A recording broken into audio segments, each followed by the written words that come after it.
एक समय एक सिमली नाम की लड़की थी और वो किसी गुरु से उपदेशी थी, आस्था भगवान में गणी थी। और प्रारंभ से ही ये ऐसा रहा है कि जगत और भक्त का आपस में मतभेद बना रहा, और जिस कारण से भक्तों को बहुत कठिन यातनाएं सहन करनी पड़ी। संसार की रीतियां, सांसारिक जो परंपराएं हैं, वो यहाँ इस काल के जाल में रहने के लिए व्यवस्थित है, एक व्यवस्था है। और जो लोग परमात्मा से परिचित नहीं है वो इन्हीं में व्यवस्थित है। उस लड़की की बहुत आस्था थी। नगर के बाहर एक साधु का आश्रम था। वो लड़की उस महात्मा को आहार करा के आती थी, उनकी सेवा भी करती थी और शाम के समय अपने घर आ जाती थी। कुल के लोगों ने, परिजनों ने बहुत कुछ प्रतिबंध लगाए, लेकिन लड़की नहीं मानी। उस सिमली का एक भाई था, मंसूर नाम था उसका। उसको अन्य व्यक्तियों ने कहा कि आपकी बहन शाम के समय और गैर टाइम को वक्त जाती है संत के आश्रम में। देख ले भाई, इज्जत का सवाल है और पूरे नगर में चर्चा चलती है अपनी बहन को बनाकर। अब मंसूर ने सोचा भी पहले ये देख तो लूं, वास्तव में वहां उस आश्रम में ऐसा क्या है। इस दृष्टिकोण से जब उसकी बहन शाम के समय प्रतिदिन जाती थी साधु का भोजन लेकर, जिस दिन घरवाले भोजन नहीं देते थे तो वैसे जाती थी, उनकी सेवा कराती थी, कोई कपड़े धोआती थी, कुछ देर उनकी चरण दबा देती थी। अब मंसूर ने, भाई ने सोचा कि सीधा संत से बोलना अच्छा नहीं होता। साधु संत बड़े सहनशील होते हैं और सिद्धि युक्त होते हैं। अपराध के विषय में कुछ उठपटांग कहना हानिकारक हो सकता है। उसने क्या किया कि आश्रम के बाहर खड़ा हो गया और जैसी भी कच्ची पक्की कोई द्वार थी उसके अंदर कोई सुराख था। उस सुराख से वो देखने लगा। छोटा सा आश्रम था, को 100 गज का होगा, गणित करना 150 गज का, और उसमें एक झोंपड़ी डली हुई थी। संत जी बाहर बैठे थे, गर्मियों के दिन थे, चंद्रमा की रोशनी थी। तो उसने देखा कि लड़की ने जाके भोजन कराया महात्मा को, फिर बर्तन साफ किए, 1-2 कपड़ा धोआ, फिर महाराज जी के चरणों को दबाने लगी, सेवा करने लगी। तो क्या हुआ कि ऐसे उस महात्मा ने हाथ किया, आकाश से एक अमृत का प्याला आया। संत ने पिया, आधा उस बेटी को दिया। संत ने कहा कि बेटी, इसमें से थोड़ा सा एक नालायक व्यक्ति खड़ा है, उसके भी मार देख छींट, इस सुराख के अंदर से जा और उसके भी लगा दे, थोड़ी सी कल्याण हो जा। एक नालायक व्यक्ति खड़ा है। अब उसने जाकर के, लड़की ने आदेश पालन करना था, सुराख में से ऐसे कर दिया। उसने देखा कौन है, कैसे है, तो उसके भी जीभ पर वो थोड़ा सा अमृत की छींट लगी। एकदम उसके हृदय में एक विशेष प्रेरणा हुई कि मैं बहुत पापी हूं, मैं नीच हूं, और ऐसे पाक साफ महापुरुष के विषय में मेरे मन में दोष आया रोता हुआ आश्रम के अंदर प्रवेश हुआ और कहा, महाराज मुझ पापी का भी उद्धार हो सकता है। मैंने आपके बारे में बहुत गलत सोचा। उस संत ने कहा, बेटा जब तक बोध नहीं होता, ज्ञान नहीं होता, तब तक प्राणी के ऐसे अपराध अक्षमा करने योग्य होते हैं। और बेटा कोई जानबूझ कर करोगे, दीक्षा उपदेश लेने के बाद आपके मन में ऐसा संत के गुरु के प्रति दोष आता है तो फिर आप पाप के भागी भारी बन जाओगे। काफी देर सत्संग सुनाया। प्रतिदिन वो भक्त अपनी बहन के साथ दिल्ली आने लग गया। खूब सत्संग सुना, दोनों बहन भाई मिलकर सेवा करते थे। फिर क्या हुआ कि उसके हृदय में एक ऐसी प्रेरणा हुई, अनल हक। उस संत ने उसको एक मंत्र दे दिया, अनल हक, कि इसका जाप किया कर। अपने आत्माओं पिछले पुण्यकर्मी प्राणी ही परमात्मा की खोज में लगते हैं। उनको ही इतना शीघ्र इन बातों का असर होता है, संत के वचनों का। तो महान पुण्यात्माओं में से एक था मंसूर, और संत की कृपा से उसके पिछले पुण्य स्टार्ट हो जाते हैं, उदय हो जाते हैं, और वो प्रेरित होकर के वो भक्ति प्रारंभ कर देता है। जैसे एक फॉर एग्जाम्पल, जैसे कोई कटोरी में घी डाल रखा है, उसमें एक ज्योति भी रखी है, और वो ज्योति जला रखी थी, बुझ गई, घी भी है उसके अंदर, बनी बनाई बाती भी उपलब्ध है। एक सीख लगाने की आवश्यकता है, वो जग जाएगी। तो जितने भी पुण्यकर्मी प्राणी हैं, जो भी साधु संत महापुरुषों के प्रवचन सुनते हैं, किसी भी संत के, चाहे उसने भक्ति मार्ग का कति ज्ञान नहीं, लेकिन भगवान की महिमा तो वो भी सुना ही देते हैं। तो उससे क्या होता है कि वह ज्योत जग जाती है। अब वह ज्योत तक जगगी, जब तक पूर्व जन्म का उसके अंदर घी है यानी पुण्य है, तो वो जगेगी, प्रेरणा बनी रहेगी भगवान के पाने की।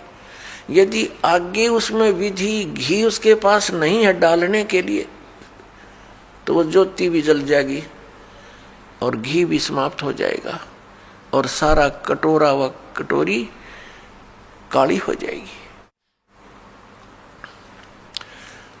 तो पुण्यात्मा उस अनल हक मंत्र के गुरु जी ने दे दिया, जो मंत्र देना था उसको।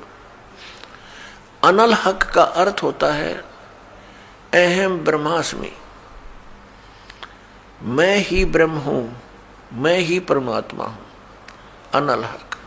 हालांकि ये कोई मंत्र वंत्र नहीं था, लेकिन उस मंसूर के अंदर वो पूर्व जन्म का घी और ज्योति रह रही थी, वह जगेगी। अब उस मंत्र से भविष्य में तो कोई लाभ उसको होना नहीं था, क्योंकि वो चार्जर ठीक नहीं था। पूर्व जन्म की बैटरी से उसमें इतना प्रभाव था, इतने पुण्यों से, कि उसने अनल हक कहना शुरू कर दिया कि मैं ही परमात्मा हूं। अब बोली आत्माओं पुण्यात्माओं को जैसा भी गुरु ज्ञान देता है, वो तो दृढ़ होते हैं। गुरु जी ने 2 दूना 6 कह दिया तो वो 6 ही बोलते रहेंगे। घर वाला कहेगा, कोई उसको बताना चाहेगा, वो नहीं मानेगा, कहता नहीं मेरे गुरु जी ने ऐसे ही बोला। तो अबोध बच्चे ऐसे ही होते हैं। इस बात का ज्ञान पूरे मुसलमान धर्म में हुआ, क्योंकि वो मुसलमान धर्म से संबंधित था, और मुसलमान धर्म ये मानता है कि जीव ब्रह्म नहीं हो सकता। वैसे तो जीव ब्रह्म हो ही नहीं सकता, ये तो अंडरस्टूड है। जीव तो ब्रह्म है ही नहीं, ब्रह्म अलग है, जीव अलग है। ब्रह्म मीन भगवान, जो जीव का भी उत्पत्ति करता है। लेकिन मुसलमान धर्म ये मानते हैं कि पृथ्वी पर परमात्मा नहीं आ सकता।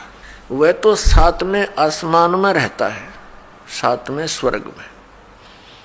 और कोई ये कहता है कि पृथ्वी पर परमात्मा है, वो दंड का अधिकारी है, वो भ्रमित कर रहा है, मुसलमान धर्म के विधान को बिगाड़ रहा है।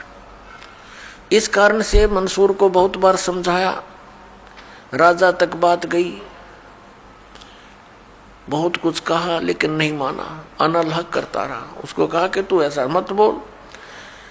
अब साधु को तो कोई बोल नहीं सका था कि वो क्या मंत्र दे रहा है, लेकिन पब्लिक के अंदर जब बात आ जाती है तो वो अपना पूरा जोर शोर से विरोध करते हैं।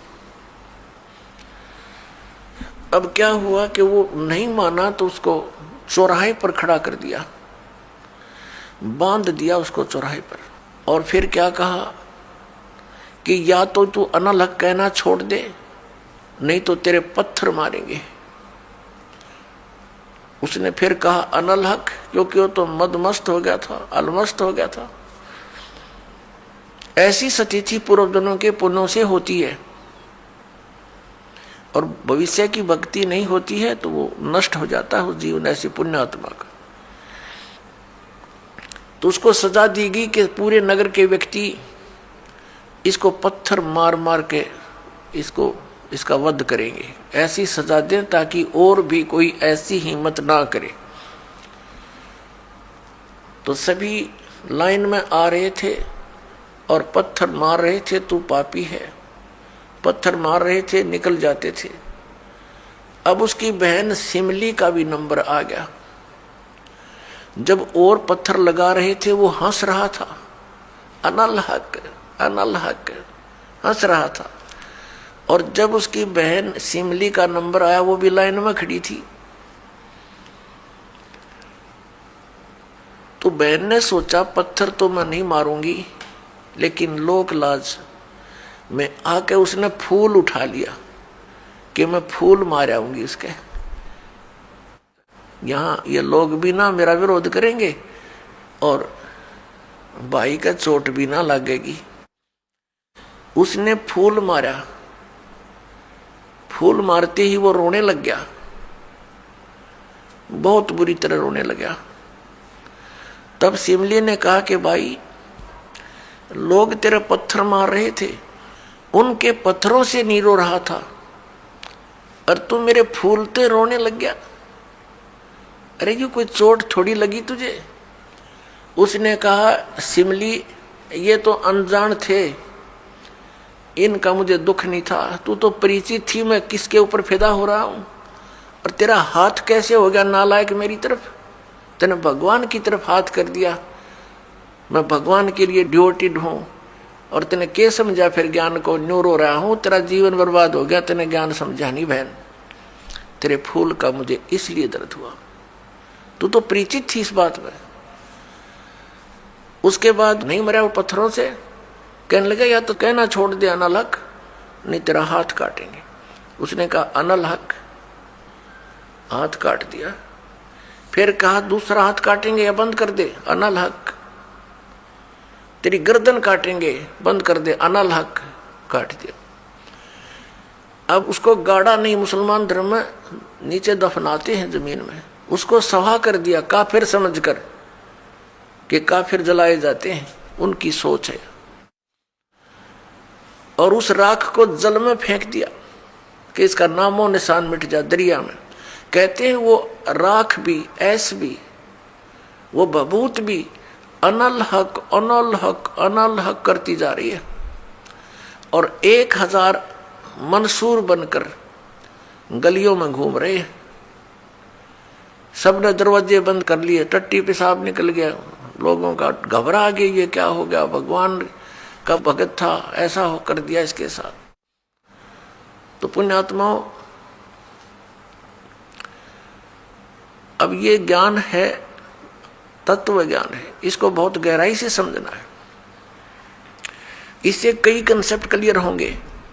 अब प्रसंग तो चला है कि जिस परमात्मा के पाने के लिए और जिस लोक में जाने के लिए महापुरुषों ने ऐसी कुर्बानियां दी, तो कैसा है वो भगवान, कैसा होगा वो देश,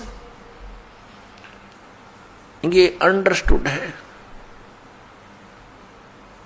दूसरी बात ये है इसके अंदर कि कोई ये सोचे कि अनल हक मंत्र से उसमें या शक्ति आ गई थी, नहीं। उस अनल हक मंत्र के जाप करने वाला पूरा गांव था, नगर था, आसपास के और भी बहुत लोग थे जो वैसे उपदेशी थे, आसपास के बहुत से उनके शिष्य थे। लेकिन वो गुप्त रखते थे, सामने किसी को बताते नहीं थे, लोक लाज के कारण। तो कहने का भाव ये है कि उस एक मंसूर के अंदर ये क्यों काम कर गया और सिमली में नहीं कराया उसने।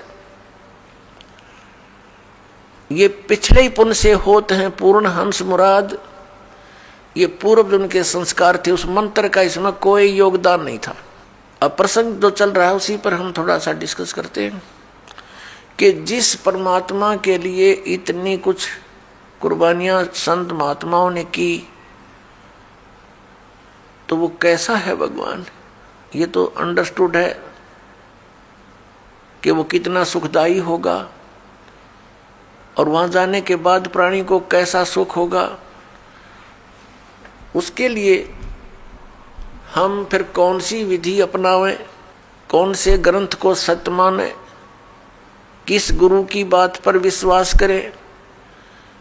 कोई कुछ विधि बताता है, कोई कुछ विधि बताता है, और सभी कहते हैं तुम्हारा कल्याण होगा, तुम्हें मोक्ष प्राप्ति होगी।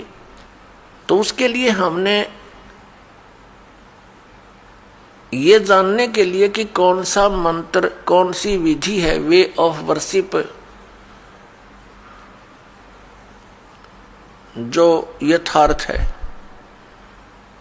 अब जो भी संत कोई मंत्र देता है तो उसके उपासक उसको यही मान लेते हैं कि यही सही है। दूसरा बताता है नहीं ये मंत्र ठीक नहीं, ये विधि ठीक नहीं। तीसरा कहता नहीं ये हमारे गुरुजी ने ऐसे बताया है, ये सही है। इसका निर्णय कैसे हो? जैसे किसी अपराध के ऊपर कुछ अधिवक्ता, एडवोकेट आपस में डिस्कस करते हैं। एक कहता है इस अपराध के ऊपर ये धारा लगेगी, दूसरा कहता नहीं इसकी ये धारा बनती है, इसका ऑफेंस इस धारा के अंतर्गत है, तीसरा कहता नहीं इसके ऊपर ये अन्य धारा लगेगी।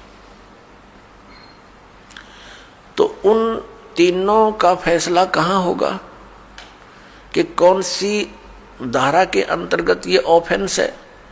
वो संविधान के अंदर देखा जाएगा, और संविधान के अंदर जो लिखा है वो फाइनल है। वो धारा उसी के अंतर्गत वो ऑफेंस है, तो उसके ऊपर वही धारा होगी और उसी के आधार पर उस पर कार्रवाई कोर्ट में होगी। वो सही है।